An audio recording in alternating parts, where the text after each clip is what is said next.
আসসালামু আলাইকুম রহমতুল্লাহ। সুপ্রিয় শিক্ষার্থীবৃন্দ, আশা করি তোমরা সবাই ভালো আছো। এই ভিডিওটা তৈরি করছি অষ্টম শ্রেণীর শিক্ষার্থীদের জন্য। 2024 সালের অষ্টম শ্রেণীর বিজ্ঞান বার্ষিক পরীক্ষার প্রশ্নপত্র নিয়ে আজকে আমরা আলোচনা করব। তোমরা জানো যে এনসিটিভি থেকে তোমাদের একটা প্রশ্নপত্র দেওয়া হয়েছে, যার আলোকে তোমাদের শিক্ষকরা কিন্তু বার্ষিক পরীক্ষার প্রশ্নগুলো তৈরি করছেন। তো আমাদের চ্যানেলে সেই প্রশ্নের উত্তরগুলো দেওয়া আছে। কমেন্টে প্লেলিস্টের লিঙ্ক দেওয়া থাকবে, তোমরা সেখান থেকে একটু খুঁজে ভিডিওগুলো দেখে নিতে পারবে।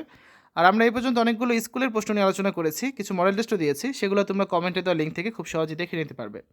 আজকের ভিডিওতে আমরা একটা স্কুলের প্রশ্ন দেখব। এটা হচ্ছে যশোর জেলা স্কুল যশোরের অষ্টম শ্রেণী বিজ্ঞান বার্ষিক পরীক্ষার প্রশ্ন, যেটা আমরা ফেসবুক থেকে সংগ্রহ করেছি।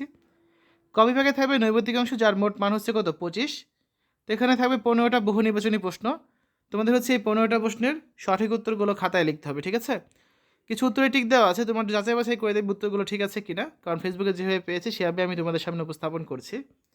তো হুবহু যে 15টা প্রশ্ন আসবে তা কিন্তু না, এই ধরনের প্রশ্ন থাকবে। তারপর হচ্ছে এক কথায় উত্তর দাও, এখানে প্রশ্ন রয়েছে 10টা। সো এই ধরনের 10টা প্রশ্নের অ্যান্সার তোমাদের করতে হবে, প্রতিটা হচ্ছে এক লাইনে অ্যান্সার করতে হবে। তাহলে 15 আর 10 মোট হচ্ছে কত? মোট হচ্ছে 25 নাম্বার। এই 25 নাম্বার হচ্ছে তোমাদের নৈবেদিক অংশ। খ বিভাগে থাকছে সংক্ষিপ্ত প্রশ্নের উত্তর দাও। এরকম প্রশ্ন থাকবে মোট 10টা, এবং 10টারই কিন্তু অ্যান্সার করতে হবে। তো প্রতিটা হচ্ছে 2 করে, 10টার জন্য মোট হচ্ছে 20 নাম্বার। এখন দেখো, তুমি 10টা প্রশ্নের অ্যান্সার তখনই করতে পারবে যখন তুমি অষ্টম শ্রেণী বিজ্ঞান অনুসন্ধানী বই এবং অনুশীলন বই, এই দুইটা বই থেকে সম্পূর্ণ সিলেবাসটা শেষ করবে। কারণ এখানে কোনো অতিরিক্ত প্রশ্ন থাকছে না, তাই সম্পূর্ণ সিলেবাস শেষ করেই তোমাকে পরীক্ষা হলে কিন্তু যেতে হবে। গ বিভাগে থাকছে দৃশ্যপটবিহীন রচনামূলক প্রশ্ন। এ ধরনের প্রশ্ন থাকবে 5টা, তোমাকে অ্যান্সার করতে হবে যে কোনো 3টা। তো প্রতিটা প্রশ্ন হচ্ছে 5 করে, 3টা প্রশ্নের জন্য কত? মোট 15 নাম্বার থাকছে এখানে, ঠিক আছে? তো এই ধরনের 5টা প্রশ্ন থাকবে, তোমরা সেখান থেকে যে কোনো 3টা প্রশ্ন অ্যান্সার করার সুযোগ পাচ্ছ। সবার শেষে ঘ বিভাগে থাকছে দৃশ্যপট নির্ভর রচনামূলক প্রশ্ন। এরকম প্রশ্ন থাকবে 7টা থেকে অ্যান্সার করতে হবে যে কোনো 5টা। প্রতিটা প্রশ্ন হচ্ছে আবার 8 করে, তাহলে 5টা কত? 40 নাম্বার হয়।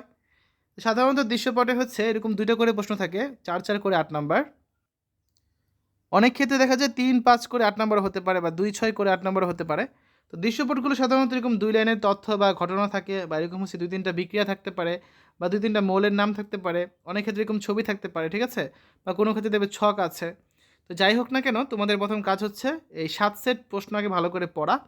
তারপর তুমি কোন 5 সেট প্রশ্ন এখান থেকে অ্যান্সার করবে সেটা তোমাকে আগে বাছাই করতে হবে, কারণ 2 সেট কিন্তু অতিরিক্ত প্রশ্ন এখানে থাকছে।